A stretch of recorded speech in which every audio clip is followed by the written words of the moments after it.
Now this leads us to our failure mode 3, which is creative cannot survive the expansion. Now don't confuse it with the first failure mode we discussed. This is very specific to creative. Now I'll try to explain this with an example. In a lot of cases, what we have seen is when we have small budgets and we see one creative doing very good, and when we scale, actually this becomes one of the worst performers, and one creative that was not doing that great at lower spends does better at higher spends. This goes back to our first point. Initially, Meta reaches out to warm audiences. Now you might have a creative that does superb with warm audiences at lower budgets.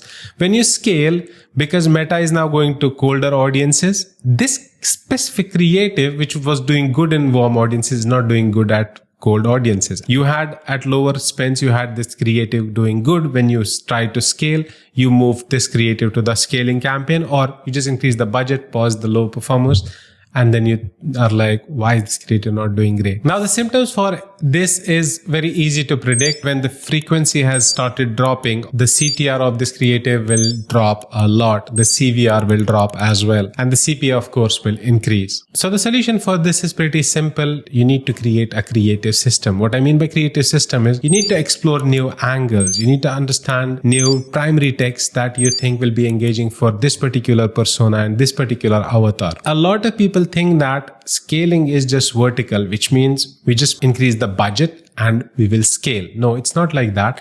Scaling is horizontal as well, because you were targeting one avatar and you thought the other avatar, the audience is very small, we don't need a specific creative for that. You basically broaden your creative spectrum, which will also help you to scale as well. You will never know which one basically generates good results for you, even if it's a very tiny avatar within your audience, which you never basically thought would be able to scale.